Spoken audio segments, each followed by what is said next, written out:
সফল হতে সবার মতো স্বপ্ন দেখলে হবে না। সফল হতে হলে কাজটা সবার থেকে আলাদা করতে হবে। প্রথম কথা, অজুহাতকে ছেড়ে দাও। যতদিন বলবে সময় নেই, ভাগ্য ভালো না, ততদিন সফলতা দূরেই থাকবে। দ্বিতীয় কথা, নিজেকে বিশ্বাস করতে শেখো। দুনিয়া তোমাকে বিশ্বাস করবে তখনই যেদিন তুমি নিজেকে বিশ্বাস করবে। তৃতীয় কথা, আজ কাজ শুরু করো, কালকের জন্য ফেলে রেখো না, কারণ কাল মানেই কখনোই না। আর চতুর্থ কথা হলো, হাল কখনো ছাড়বে না। ব্যর্থতা মানে থেমে যাওয়া নয়, ব্যর্থতা মানে শেখা, সেখান থেকে আবার চেষ্টা করা। আর পঞ্চম কথা হলো, পরিশ্রমকে ভালোবাসতে শেখো।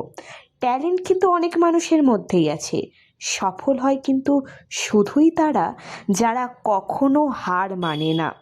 মনে রাখবে, সফলতা কোনো জাদু নয়, এটা আসে প্রতিদিনের ছোট ছোট চেষ্টাগুলো থেকে। আজ তুমি শুরু করো, আগামীকাল তোমার নামেই লেখা থাকবে ইতিহাস। যদি তুমি সফল হতে চাও, অবশ্যই ভিডিওটাকে লাইক করো, ভিডিওটা সেভ করে রাখো, দুর্বল লাগলেই দেখবে, কমেন্ট করো যে আমি সফল হবই। মনের শক্তি কখনো হারতে দেবে না, বিশ্বাস রাখো তুমি একদিন নিশ্চয়ই পারবে। ধন্যবাদ সবাইকে।